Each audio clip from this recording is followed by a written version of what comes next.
नमस्कार, मैं हूं आपके साथ पूर्णिमा मिश्रा। हमारे खास प्रोग्राम क्या कहते हैं नरेंद्र मोदी में आज आपको सुनवाएंगे पीएम मोदी का वो ऐतिहासिक भाषण जो उन्होंने 27 फरवरी 2014 को नई दिल्ली में दिया। मोदी जी ने अपने भाषण में कहा कि मुझे लगता है कि देश को दिल्ली में चलाने का फैशन बंद होना चाहिए। राज्यों की अपनी ताकत होती है, राज्यों पर भरोसा करना चाहिए, राज्यों की अपनी व्यवस्थाएं हैं और वो वैसे ही विकसित करनी चाहिए। कुछ बातें हैं जिस पर जैसे इसमें एक विषय है कानूनों के संबंध में। कभी कभी मुझे लगता है कि देश में एक ऐसा कानून बनाने की जरूरत है जिसमें एक नया कानून तब बनेगा जब 10 पुराने कानून खत्म करोगे।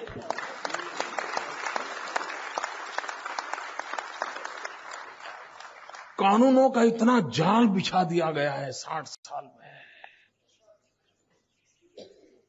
आप लोग हमें शक्ति दें ताकि हर सप्ताह एक कानून खत्म करें। कितना बड़ा कानूनों का जाल बन गया है और इसलिए कानून सरल हो, सहज हो, सामान्य व्यक्ति को ताकत देने वाले हो, ये मूलभूत। वरना दूसरा जो मूलभूत परिवर्तन की आवश्यकता है, आपके दिमाग में क्यों भर गया है कि आप कुछ और हैं, देश कुछ और है, सरकार कुछ और है। सबसे बड़ी कठिनाई ये दीवारें जो खड़ी हुई हैं उसके कारण है। दीवारें 60 साल के कुछ न कुछ ऐसी बातें हुई जिसके कारण हुआ है। रियलिटी तो यह है कि सरकार हो या व्यापारी हो, किसान हो या मजदूर हो, हम सब देश के लिए काम करते हैं। हम सब ने मिलकर के देश का भला कैसे हो, ये मूलभूत बात है। अगर ये स्पिरिट डेवलप हुआ जो देश आजाद होने के बाद होना चाहिए था, तो शायद कोई लेने वाला ना होता, कोई देने वाला ना होता, कोई मांगने वाला ना होता, कोई मांगने के लिए मौके की तलाश में ना होता। ये स्थिति ही नहीं होती। एक आमूलचूल परिवर्तन की आवश्यकता है और इसलिए डिपार्टमेंट बढ़े कि न बढ़े, आवश्यकता तो है पूरे सरकार नाम की जो मशीनरी है, प्रधानमंत्री से लेकर के गांव में चपरासी तक, उसके कायाकल्प की जरूरत है। जैसे शरीर में आजकल 70-75 साल के बाद कायाकल्प होता है ना, तो हमारे देश की आजादी को भी 65-67 साल हो गए हैं। तो ऐसा कायाकल्प करें कि जब भारत की आजादी के 75 साल हो जाएं तो फिर से एक बार हमारा देश नौजवान हो जाए। और ये कायाकल्प होगा, उसकी सारी आंतरिक व्यवस्थाओं को ऊर्जावान कैसे बनाया जाए, डिपार्टमेंट कितने बने कितने कम हो, ये अलग विषय है। और सचमुच में ये तो लगता है कि ये देश दिल्ली में चलाने की फैशन बंद होनी चाहिए।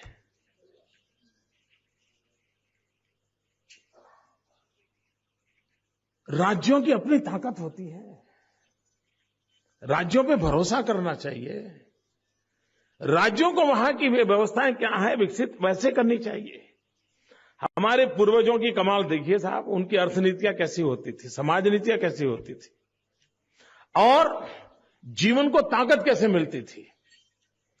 अब देखिए हमारे यहां दक्षिण में सुपारी की खेती होती है, ज्यादातर व्यापारी किसान हमारे सुपारी की खेती में लगे हैं।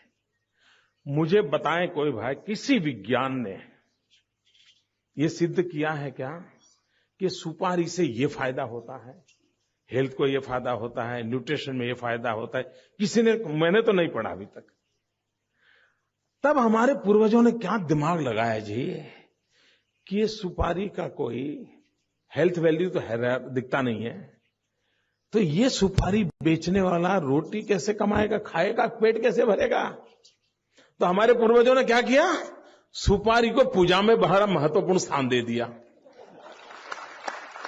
बड़ा मार्केट खड़ा कर दिया जी। अब ये देखिए कैसी सोच है, कितना बड़ा इंटीग्रेशन है। इससे बड़ा कोई उदाहरण नहीं मिल सकता। ये विजन चाहिए जी। और उसके कारण आज सुपारी पैदा करने वाले व्यापारी को मार्केट मिल जाता है। वो सुपारी जो कोई खरीद नहीं सकता, वो गणेश जी बन करके व्यापार रोजगार चलाता है जी। दुनिया में कोई देश आक्रमण करना, लड़ाई लड़ना, देश जीतना, वो अड़ोस पड़ोस में हुआ करता है। अड़ोस पड़ोस में हुआ करता है। पड़ोसी देश की जमीन ले लो, लूट लो, ये सब सदियों पहले हुआ करता था। लेकिन विश्व में फैलने का सबसे बड़ा माध्यम सदियों से व्यापार ही रहा है। हमारे पूर्वज भी व्यापारी के रूप में दुनिया में जाते थे। आज दुनिया में जहां पर भी इंडियन डायस्पोरा के लोग मिलेंगे, ज्यादातर व्यापारी के रूप में ही गए हैं। यानी विश्व में संबंधों को जोड़ने का सदियों तक अगर कोई आधार रहा था तो व्यापार रहा था। बीच में मैं कभी कभी हैरान हूं, हमारे देश की जो एक्सटर्नल अफेयर्स मिनिस्ट्री है, वो पुराने धड़धड़े से काम कर रही है। डिप्लोमेसी, इंटेलिजेंस गैदर करना, उनकी स्ट्रेंथ को जानना, उनके दोस्त कौन है उनको जानना, ये घिसी पिटी सालों पुरानी व्यवस्थाएं हैं। वक्त बदल चुका है। आज एक्सटर्नल अफेयर्स मिनिस्ट्री का मूल काम ट्रेड एंड कॉमर्स हो गया है। मूल काम, आपका एक्सपोर्ट कितना बढ़ रहा है, आपका इंपोर्ट का मूल काम। लेकिन उसका जो शिक्षा दीक्षा हो रही है वो वही हो रही है, डिप्लोमेटिक। तो फिर डिप्लोमेसी शब्द से इतना प्यार है तो ट्रेड डिप्लोमेसी सोचो, उसी को डेवलप करो। कॉमर्स डिप्लोमेसी सोचो। हमने एक बहुत बड़ा, और इसलिए हमारे व्यापारी आलम को डरने की जरूरत नहीं है। एक बड़े व्यापक फलक पर हम एंट्री नहीं कर रहे, करने की जरूरत है। एक बार मैं रशिया में एक बहुत इंटीरियर में छोटा स्टेट है अस्ट्राखान, और गुजरात और अस्ट्राखान का दो राज्यों के साथ हमारा अनुबंध हुआ है। अटल जी जब थे और पुतिन की हाजिरी में दो राज्यों के साथ, तो उसके कारण मेरा एक दो बार अस्ट्राखान जाना हुआ। पहली बार जब मैं अस्ट्राखान गया तो अहमदाबाद से दिल्ली आया, दिल्ली से मॉस्को गया, मॉस्को से कोई 40-50 घंटे लग गए। दूसरा बार मैं अस्ट्राखान गया तो चार्टर प्लेन लेके गया, तो अहमदाबाद से मुझे मुश्किल से 3 घंटे लगते हैं। इतने पास में है। और मैं इसलिए इसको मैंने इंटरेस्ट लिया, क्योंकि जब मैं वहां गया तो कोई भी अच्छी दुकान होती थी तो वहां पर दुकान का नाम होता है ओखा, OKHA। मैं हैरान था, यार यहां इतनी सारी ओखा दुकानों का नाम क्यों है? तो मैंने पूछा, मैंने कहा यार ये ओखा तो मेरे गुजरात का एक पोर्ट था पहले, द्वारिका के पास। तो बोले साहब आज भी अस्ट्राखान में दुकान वाले अगर ओखा नाम रखता है और ये कहता है कि हम ओखा के लेवल का माल बेचते हैं तो उसका माल बिकता है। ये प्रतिष्ठा किसने बनाई होगी जी? ये प्रतिष्ठा उस समय के व्यापारियों ने बनाई होगी कि आज सदियों के बावजूद भी ओखा और अस्ट्राखान का जब ट्रेड चलता होगा, ओखा से जो माल आया वो बहुत ही अच्छा माना जाता होगा। उसके कारण आज सदियों के बाद भी अस्ट्राखान में ओखा ये अगर ब्रांड हुआ तो माल अच्छा माना जाता है और बिकता है। जबकि यहां से आज व्यापार चल नहीं रहा, सदियों पहले चलता था। यानी विश्व में हमारी छवि बनाने का काम व्यापार के माध्यम से हुआ है, व्यापारियों के माध्यम से हुआ है, और उसमें बनी हुई ईमानदारी के माध्यम से हुआ है।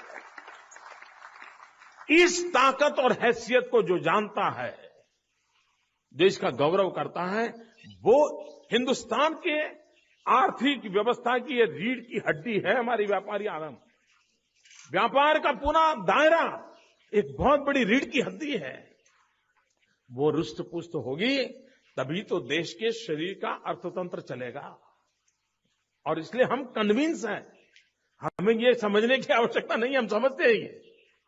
उसको हम सरल कैसे करें? अब आप जानते हैं, जब भी हम आएंगे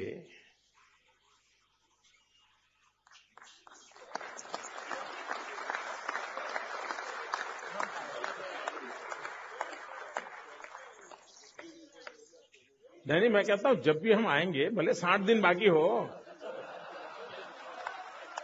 तब 60 साल के गड्ढे होंगे जी। वो हमारा पहला काम तो गड्ढे भरने में जाने वाला है। और गड्ढे भरते भरते भरते फिर जो गरीब है उसका लाभ शुरू होते होते होते हम आगे बढ़ेंगे।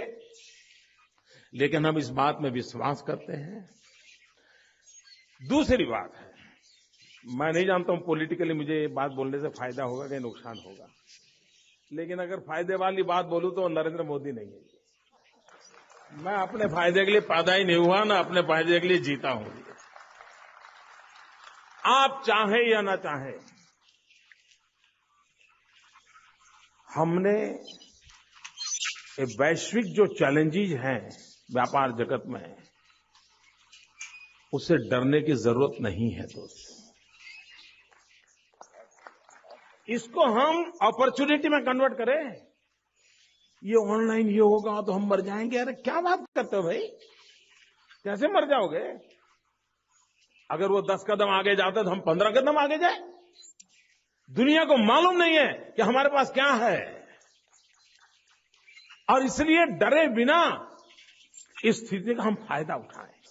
सरकार से आप ये मांग करिए कि हमारे व्यापारी की इस ग्लोबल चैलेंजेज आई है, उसको मिटमिट करने के लिए हमारी कैपेबिलिटी कैसे बढ़े, ये उसको कहिए। और सरकार उस पर ध्यान केंद्रित करे। सरकार ये ना कहे ये ऑनलाइन बंद कर दो। अरे भाई कैसे बंद करोगे? मुझे बताइए, आज किताब खरीदने के लिए कोई इंसान किताब की दुकान में क्यों जाएगा? कोई मुझे बताए। ऑनलाइन सारी किताबें अवेलेबल है, उसको ऑर्डर करना। अच्छा, उसमें तो कोई मिलावट होनी नहीं है। मैं आप लोगों की बात नहीं कर रहा हूं। पक्का है कि ये पब्लिशर है, पक्का है ये राइटर है, पक्का है ये 3 प्रकार की एडिशन है, 3D वर्जन उसको अपने कंप्यूटर पे दिखता है, वो ऑर्डर बुक करेगा। आज मुझे बताइए, वो खरीदने के लिए जाएगा क्यों जी? अब आप कौन सा कानून है जो इसको रोकेगा जी? आप कैसे कहोगे नहीं वहां से किताब मत खरीदो, तुम चलो बाजार चलो, कॉनॉट प्लेस पे चलो, भले 200 रुपए टैक्सी का लगे, दुकान में आओ फिर खरीदो। कैसे होगा? इसका मतलब हुआ कि हम अपने पावरफुल इजी पोर्टल कैसे बनाएं, हम डिलीवरी सिस्टम परफेक्ट कैसे करें, हम ऑनलाइन मार्केटिंग के लिए अच्छी। इसलिए हम इन चीजों से डरे नहीं दोस्तों। हम सब मिलकर के दुनिया में, और हमारे ही तो बच्चे हैं जो दुनिया में इंफॉर्मेशन टेक्नोलॉजी लेके गए हैं जी।